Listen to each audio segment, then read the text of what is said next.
Economy में जो UPSC का सिलेबस में है वो किस तरह का इकोनॉमी तो हम लोग पढ़ना है इंडियन इकोनॉमी। ठीक है, इकोनॉमी में किस तरह की इकोनॉमी हम लोग पढ़ना है, कहाँ की इकोनॉमी पढ़ना है, इंडिया का इकोनॉमी, इंडियन इकोनॉमी।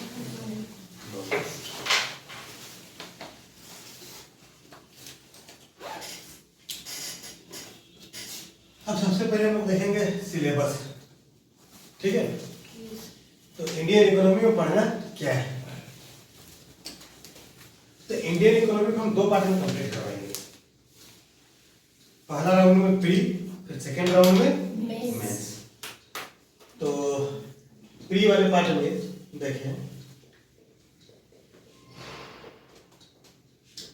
प्रिलिमिनरी, ये वर्ड मैंने लिखा होगा जो मैंने टेक्स्ट डाला था। तो प्रिलिमिनरी में क्या क्या पढ़ना है पहले ये हम लोग देखेंगे। तो सबसे पहले economy and it's model, economy and it's model, Hindi में अर्थव्यवस्था, अर्थव्यवस्था और इसके प्रारूप। इकोनॉमी एंड इट्स मॉडल को हिंदी में अर्थव्यवस्था और इसके प्रारूप।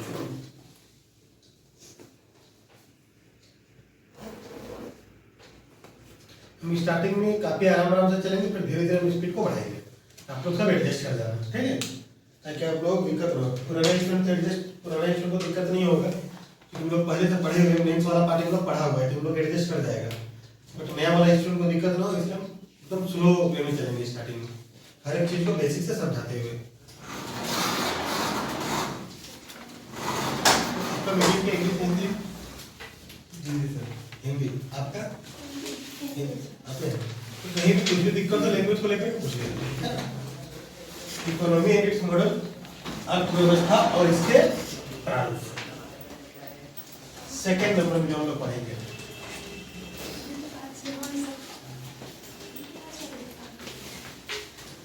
Sector of economy, sector of economy, इसे समझेंगे।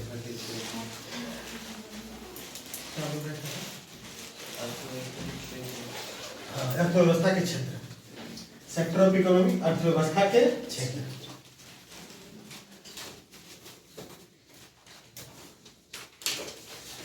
इसके बाद तीसरा नंबर हम लोग पढ़ेंगे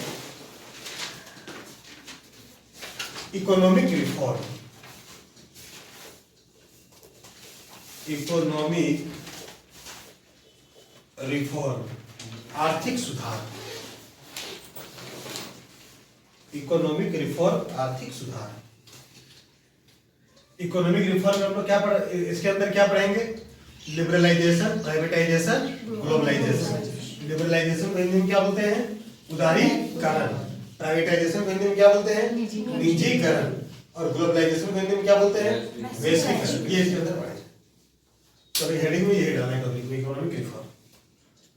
अब इकोनॉमिक रिफॉर्म के बाद फोर्थ नंबर में हम लोग पढ़ेंगे फॉरेन इन्वेस्टमेंट, विदेशी निवेश, फॉरेन इन्वेस्टमेंट। जो हिंदी मीडियम वाले हैं वो टॉपिक का नाम इंग्लिश हिंदी दोनों में लिखना, इंग्लिश में लिख करके ब्रैकेट में हिंदी में लिखना, ठीक है। सारा ही विद्यार्थी जो इंग्लिश मीडियम में वो हिंदी नहीं भी लिखेगा, कोई दिक्कत नहीं है। हिंदी मीडियम को इंग्लिश ब्रैकेट में हिंदी,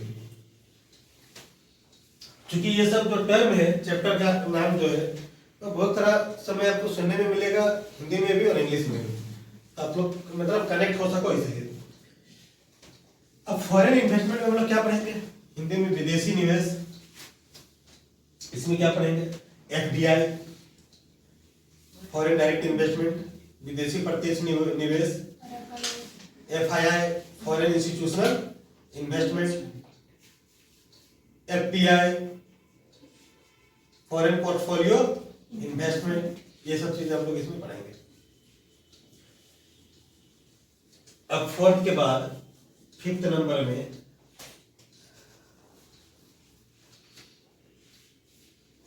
नेशनल इनकम,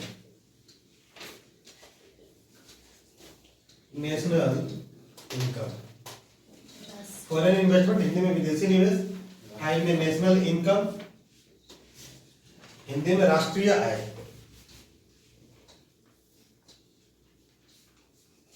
राष्ट्रीय आय।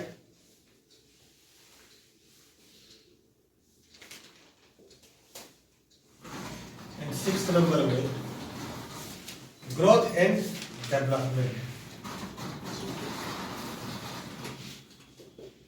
Growth and development,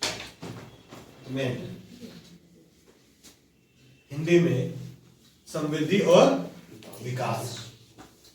growth and development, Hindi में समृद्धि और विकास।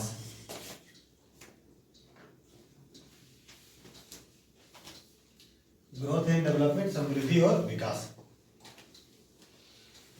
बहुत सारा जगह पर टॉपिक का नाम लिखा रहेगा sustainable development.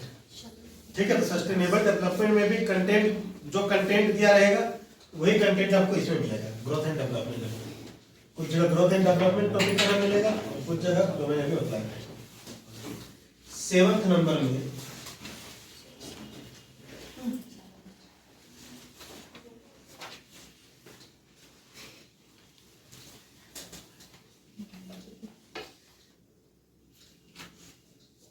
Money and banking. Money and banking.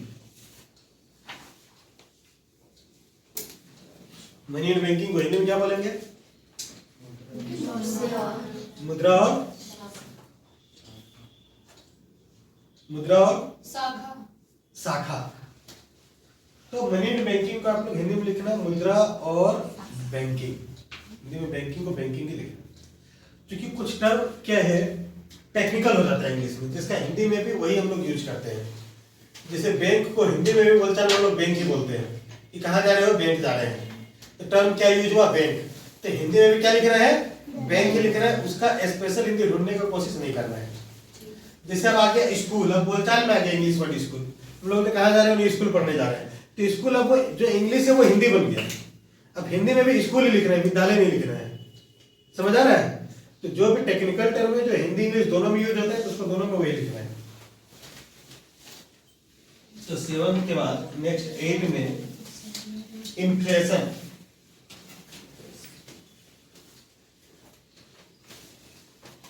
Hindi में मुद्रास्फीति।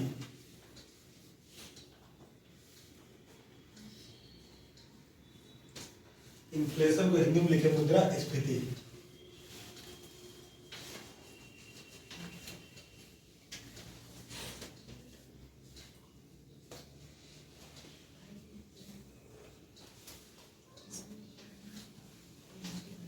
अब इसके बाद 9th में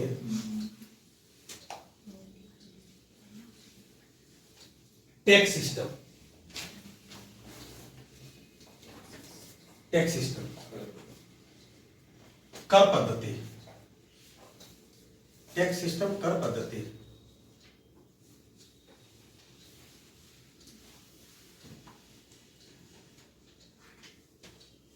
अच्छा, अब आप लोग ये सोच रहे होंगे कि सर अभी तो नीति आयोग क्या बोलते हैं, प्लानिंग कमीशन वालों में क्या बोलते हैं, कि आप लोग को ये दिमाग में चल रहा हो सर जीएसटी क्यों, तो जीएसटी आ गया है, आप लोग दिमाग में चल रहा होगा। बट अभी बहुत सारा स्टूडेंट दिमाग में जो ये बैठा होता है कि सारा टैक्स मिला के एक टैक्स होता है जीएसटी, तो ये गलत बैठा हुआ है, ऐसा नहीं है। अभी भी टैक्स सिस्टम में बताएंगे। टैक्स सिस्टम का ही एक पार्ट है जीएसटी। समझ आ रहा है? टैक्स सिस्टम का ही एक पार्ट है जीएसटी। तो टैक्स सिस्टम में 2 तरह के टैक्स होते हैं, डायरेक्ट एक इनडायरेक्ट। तो सारा इनडायरेक्ट टैक्स मिला करके जीएसटी होता है, उसमें डायरेक्ट टैक्स इंक्लूडेड नहीं होता है। इसलिए मैंने टॉपिक का नाम क्या लिखा, टैक्स सिस्टम कर पद्धति। अब इसके बाद नेक्स्ट 9th के बाद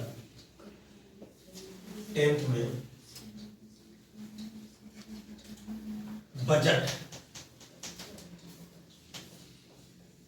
10th में बजट।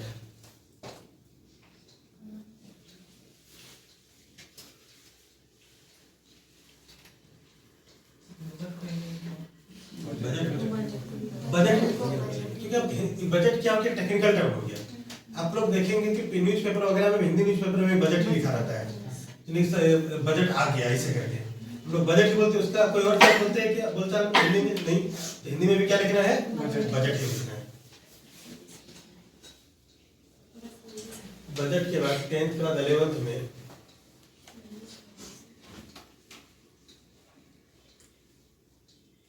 बजट के सिमिलर है क्या, foreign trade,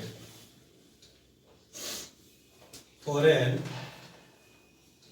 trade, foreign trade.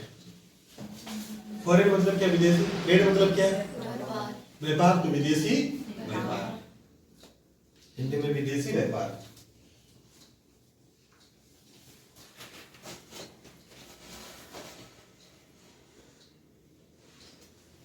अब इसका 12th number, balance of payment, balance of payment, balance of payment, Hindi में लिखे भुगतान संतुलन।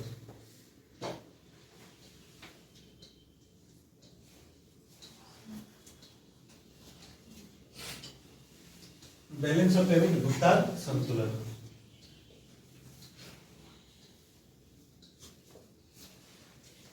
अब 12 के बाद नेक्स्ट 13 में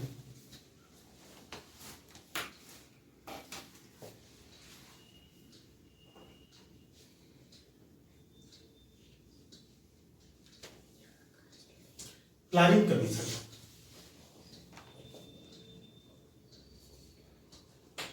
प्लानिंग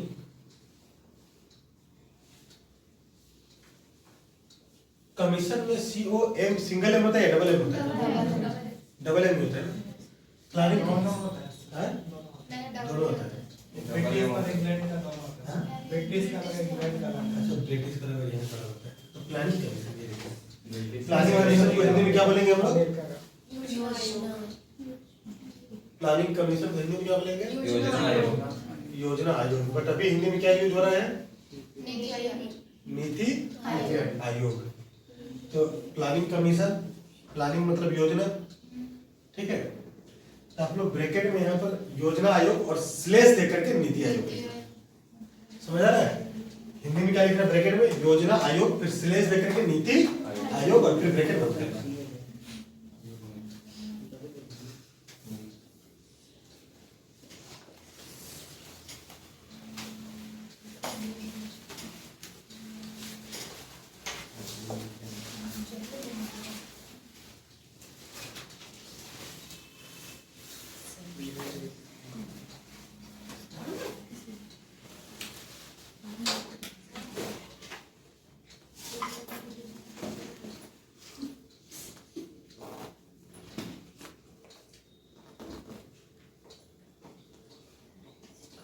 ये हम लोग का क्या होगा, प्रिलिमिनरी का टॉपिक।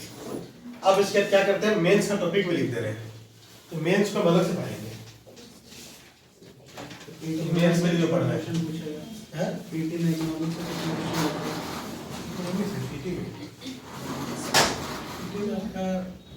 कभी 8, कभी 10, कभी 7, कभी 4, कभी 3, कभी 2, इस तरह का कम ज्यादा वो होते रहता है। तो 5-6 तो रहता ही है, इसे मान के चले अधिकांश टाइम। तो मेंस में सबसे पहला में, जैसे अब हम लोग इसे ब्रेक करेंगे। ये सेक्टर ऑफ इकोनॉमी हम लोग इसमें पढ़ रहे हैं प्री में, लेकिन सेक्टर ऑफ इकोनॉमी में क्या आ जाएगा, 3 आ जाएगा, प्राइमरी सेक्टर, सेकेंडरी सेक्टर और टर्शियरी सेक्टर। प्राइमरी सेक्टर में डोमिनेंस किसका, एग्रीकल्चर का। तो मेंस में क्या पढ़ना है, एग्रीकल्चर, इसको डिटेल में पढ़ना है, कृषि ब्रैकेट में। और सेक्टर ऑफ इकोनॉमी में दूसरा सेक्टर क्या था, सेकेंडरी सेक्टर। तो सेकेंडरी सेक्टर में हम लोग क्या पढ़ते हैं, इंडस्ट्री। मतलब सेकेंडरी सेक्टर में मैन्युफैक्चरिंग सेक्टर के बारे में पढ़ते हैं, वो इंडस्ट्री में आता है। सेकेंड एंड मेंस में क्या पढ़ना है, इंडस्ट्री। यहाँ पर हम लोग क्या है कि बाहरी आउटकम को जानेंगे, और यहाँ पर अंदर में जाएंगे मेंस में, इंडस्ट्री। अब इसमें थर्ड में प्राइमरी सेक्टर, सेकेंडरी सेक्टर, तीसरा में क्या है, सर्विस सेक्टर। तीसरा में सर्विस है, तो सर्विस, इसको हम डिटेल में पढ़ेंगे मेंस में, एग्रीकल्चर, इंडस्ट्री, सर्विस। ये 3 टर्म हो गया। अब उसके बाद 4th टर्म में हम लोग पढ़ेंगे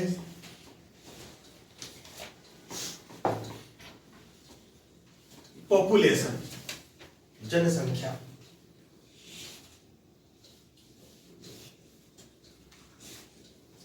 जनसंख्या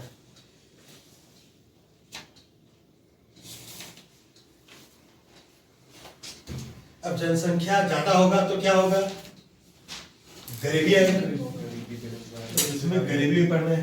5th नंबर पॉवर्टी।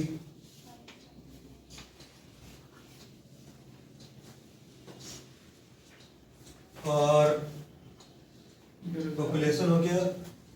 तो पॉपुलेशन ज्यादा होगा तो क्या होगा, अनएम्प्लॉयमेंट होगा। अनएम्प्लॉयमेंट बढ़ेगा क्या आएगा, गरीबी आएगा। तो 5वां नंबर में अनएम्प्लॉयमेंट लिख लें, ठीक है, हम इसी सीक्वेंस में पढ़ाएंगे। अनएम्प्लॉयमेंट, बेरोजगारी। और 6ठा में क्या लिख रहे, पॉवर्टी, गरीबी।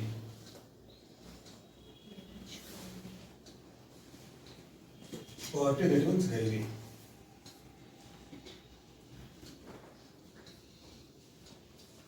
और 7वां में, पिछला बार जो हम पढ़ाए थे उसमें सीक्वेंस अलग था, इस बार जो हम पढ़ाएंगे उसमें सीक्वेंस अलग होगा, कुछ और अपडेटेड होगा। तो 7th नंबर में क्या आएगा,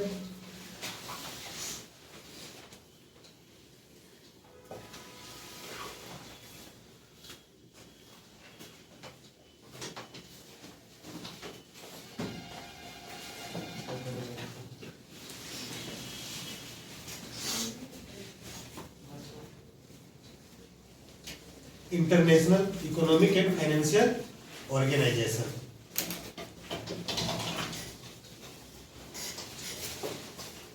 international economic and financial organisation.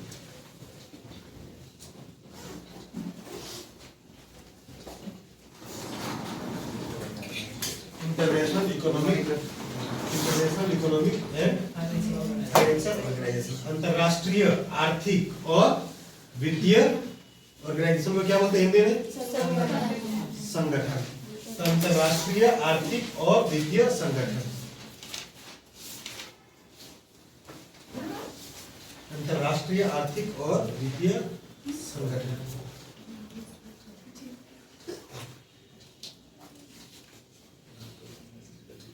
अब उसके बाद 8 में शेयर मार्केट।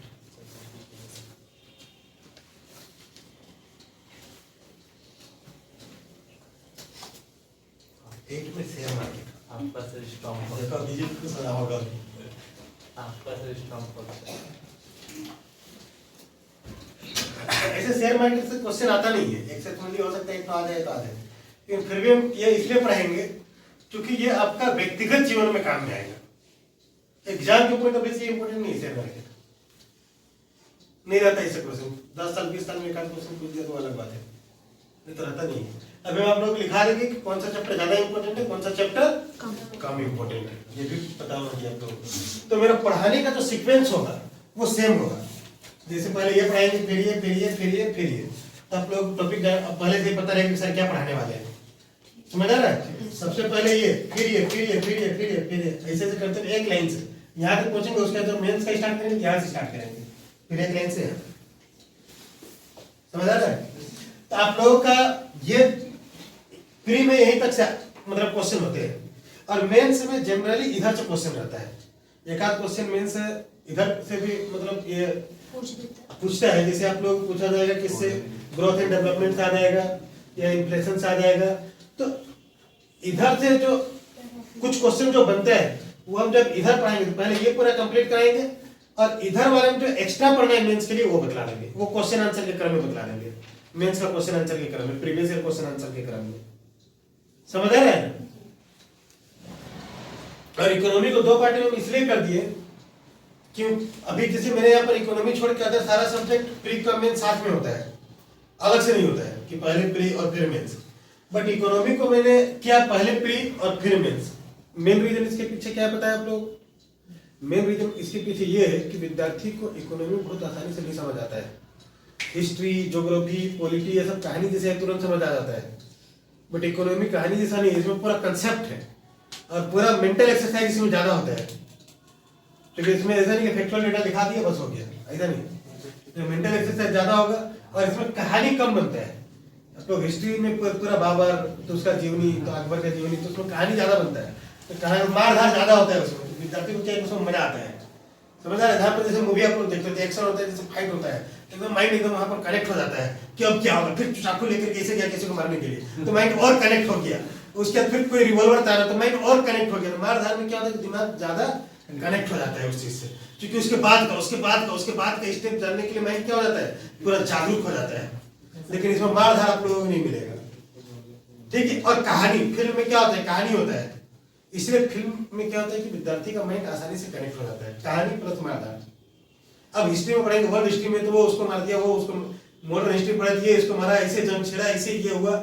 इसमें क्या होता है कि मजा ऑटोमेटिक आ जाता है, वहां पर मजा लाने की जरूरत पड़ता नहीं है। और वहां पर आपको प्रैक्टिकल लाइफ में, आम लाइफ में जो आपका यूज होता है, वो चीजें ज्यादा वहां मिलता है, तो उसमें और मजा आने लगता है। अब इसमें इकोनॉमी में बहुत सारी चीजें आपको ऐसे मिलेगा जिसका आपको प्रैक्टिकल लाइफ में बहुत ज्यादा यूज नहीं होगा। तो अब देखें, तो इसमें सबसे पहले स्टार्ट करते हैं क्या, economy and it's model. Economy and it's model. और मेरा पढ़ाने का तरीका क्या होगा, जब हम अभी प्रीलिम्स पढ़ा रहे हैं तो आईएएस प्रीलिम्स का पूछा हुआ सारा क्वेश्चन हम क्लास में ही करवा देंगे, और जब मेंस पढ़ाएंगे तो आईएएस मेंस का पूछा हुआ सारा क्वेश्चन क्लास में ही करवा देंगे। तो आपके अंदर क्या हो जाएगा, कॉन्फिडेंस आ जाएगा। जनरली क्या होता है, विद्यार्थी के अंदर जो सबसे बड़ा कमी होता है वो कॉन्फिडेंस का। क्यों? क्योंकि teacher previous year question paper class में नहीं करवाता है, तो स्टूडेंट के अंदर वो कॉन्फिडेंस नहीं आ पाता है, और इसलिए बहुत सारा विद्यार्थी दिल्ली में जाता है, लेकिन वहाँ क्या होता है, भीड़ का भीड़ जाता है और बहुत कम का सिलेक्शन होता है, बाद में सब ऐसे ही लौट आता है। और कटअप भी अधिक नहीं जाता है यूपीएससी में कटअप भी अधिक नहीं जाता है। अब 35% 40% मार्क्स लेते हैं तो प्री में सिलेक्शन हो जाएगा, और मेंस में भी उतना ही परसेंट हो जाएगा सिलेक्शन। तो और जबकि 10th में आप लोग एग्जाम लिखे होंगे तो देखते होंगे कि 90% ला रहा है विद्यार्थी, 98%, 95% ऐसे मार्क्स ला रहा है। ऐसा क्यों? 10th में 90%, 95%, 98% क्यों, और यूपीएससी में 35%, 40% ऐसा क्यों?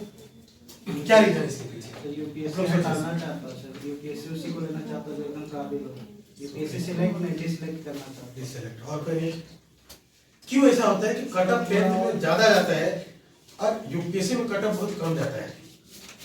तो वहाँ पे कनेक्टेड करना होता है, यानी पूरे जितने भी सब्जेक्ट है, टेंथ में सर, पॉलिटिकल हो गया, इकोनॉमिक हो गया, और एनवायरनमेंट के साथ कनेक्ट करके मतलब बताना लगेगा ऐसा है।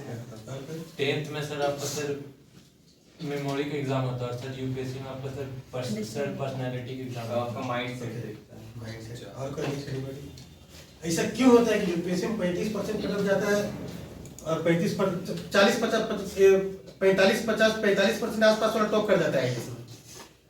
मेंस में 45% मार्क्स आएंगे तब टॉप कर देंगे, और वहां पर टॉपर का कितना 99% रहता है। क्यों? अब देखिए इसका मेन रीजन क्या है। आप जब 10th का एग्जाम लिखे होंगे तो जिसका भी मैथ्स में 90% 95% आया होगा तो प्रीवियस ईयर जरूर बनाए होंगे एग्जाम लिखने के पहले। प्रीवियस ईयर आप लोग जरूर बनाए होंगे, प्रैक्टिस जरूर किए होंगे। अब यूपीएससी में क्या होता है, विद्यार्थी प्रीवियस ईयर बनाते ही नहीं, उसमें प्रीवियस ईयर बनाए होंगे या मॉडल टेस्ट पेपर बनाए होंगे। यूपीएससी में प्रीवियस ईयर बनाता नहीं है, मॉडल टेस्ट बनाता नहीं है, तो क्या उसका लोकेशन क्या है उसे पता ही नहीं चलता, बस पढ़े जा रहा है। तो यही कारण है कि यूपीएससी में कट ऑफ का रेट डाउन जाता है। जब आप प्रीवियस ईयर बनाएंगे, प्रीवियस ईयर आपका सारा बनने लगेगा, तो आने वाला में जो एग्जाम पूछा जाएगा उसमें भी सारा बनेगा। जो प्रीवियस ईयर बनाता है तो उसका बनता कम है, 10% 20% बनता है, फिर आईएएस में 35% कहाँ से बनेगा।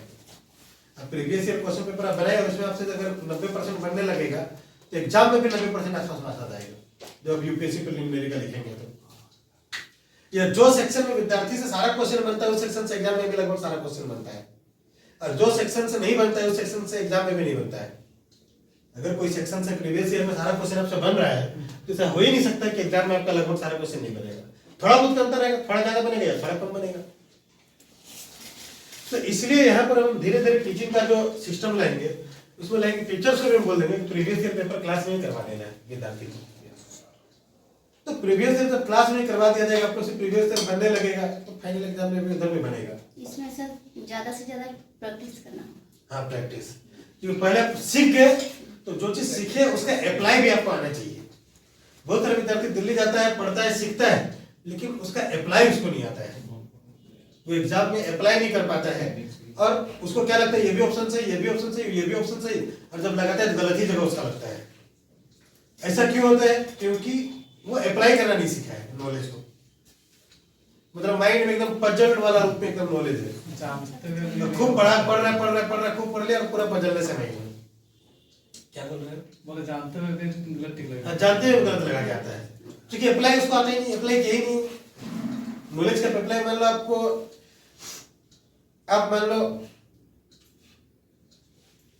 कुश्ती लड़ना आप अकेले अकेले सीखे, कभी किसी के साथ लड़े नहीं, आपको मैदान में उतार दिया जाएगा, आप किसी के साथ लड़ने जाएंगे, भले आप ज्यादा चीज सीख लिए थ्योरेटिकल पढ़ के, जब लड़े आपको किसी के साथ प्रैक्टिकली लड़े नहीं है तो आपसे कमजोर व्यक्ति भी आपको हरा देगा जो लड़ते आया है, क्योंकि उसको पता है उसको ऑटोमेटिक हाथ चलेगा किस समय किधर चलाना है। और आप सोचेंगे कि कैसे हाथ को किधर चलाए, तो जब तक आप सोचेंगे तब तक वो फाइट कर देगा, लगा देगा। तो अब देखें, तो सबसे पहले आप लोग जान लें कि कौन सा एग्जाम के लिए कितना इंपॉर्टेंट है। इकोनॉमी इट्स मॉडल में सिंगल स्टार लगा है, सेक्टर ऑफ इकोनॉमी में इसमें भी सिंगल स्टार, इकोनॉमिक रिफॉर्म में 2 star,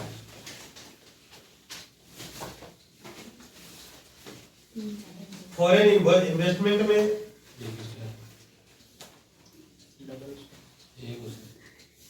single star, national income में इसमें 3 स्टार लगा दें। ये प्री के पॉइंट ऑफ व्यू से बतला रहे हैं। ग्रोथ एंड डेवलपमेंट में single star, money and making में 4 स्टार लगाए, 4 स्टार, इन्फ्लेशन में 3 स्टार,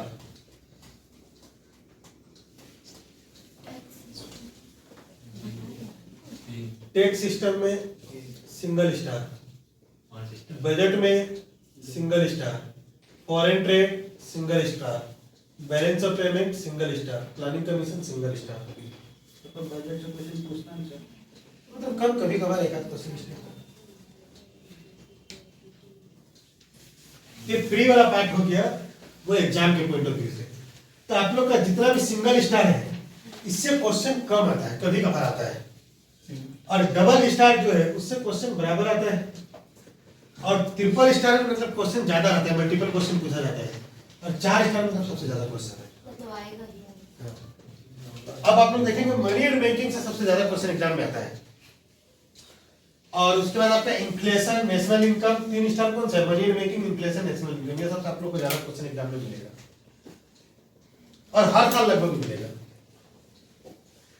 सिंपल सा मनी का फ्लो से रिलेटेड जो भी चैप्टर है उससे क्वेश्चन ज्यादा आएगा।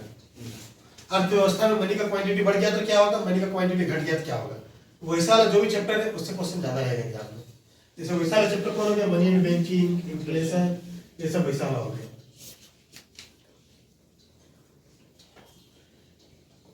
तो अब देखें, ये मैंने लिखा दिया एग्जाम के पॉइंट ऑफ व्यू से, हम लोग पढ़ेंगे सारे अच्छे से पढ़ेंगे, ठीक है।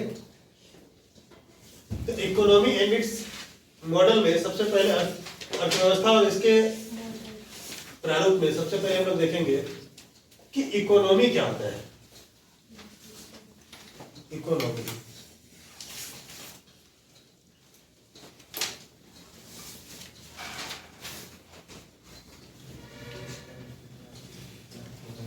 अर्थव्यवस्था, इकोनॉमी अर्थव्यवस्था। तो ऐसे हम लोग करते हैं, पहले यहां पर लिख लेते हैं इकोनॉमी। इकोनॉमी, अच्छा पहले आप लोग बताएं क्या होता है व्हाट इज इकोनॉमी? देश के अंदर जितने भी आर्थिक क्रियाकलाप है, देश के अंदर जितने भी आर्थिक क्रियाकलाप है, next what is economy. Speed बढ़ेगा धीरे धीरे, आपको एडजस्ट कर जाना है, ठीक है। मतलब पुराना को तो एडजस्टमेंट में दिक्कत नहीं हो रहा है, मतलब नया वाले को बोल रहे हैं। कहीं भी दिक्कत हो तुरंत पूछना है और धीरे धीरे एडजस्टमेंट बना देना है। पूछने में एकदम नहीं शर्माओगे। हम पुराना इश्यू को भले नहीं बताए बट आप लोग कम बतलाएंगे और देश पर पूछेंगे कि हम लोग क्या एडजस्ट कर चुका है, इन्हें भी बतलाएंगे कि हम लोग एडजस्टेड रहेगा, बट आप लोग को भी क्या एडजस्ट करना है अच्छे से। तो इकोनॉमी क्या होता है, व्हाट इज इकोनॉमी, कौन बतलाएगा? कहीं भी दिक्कत हो तुरंत पूछ रहे हैं आपको। आपका क्या English medium, Hindi medium? Hindi medium. Okay, ये ग्रेजुएशन आपका हो गया है ना? अभी क्या कर रहे हो? एकेडमिक पढ़ाई, ग्रेजुएशन के बाद डायरेक्ट तैयारी। तो अभी जेपीएससी का फॉर्म कल आ गया है मालूम ना? तो जेपीएससी का फॉर्म आप लोग इस बार भरना हम चाह रहे हैं। हम ये चाहते हैं कि इस बार यहाँ पर लगभग विद्यार्थी का जेपीएससी में हो जाए।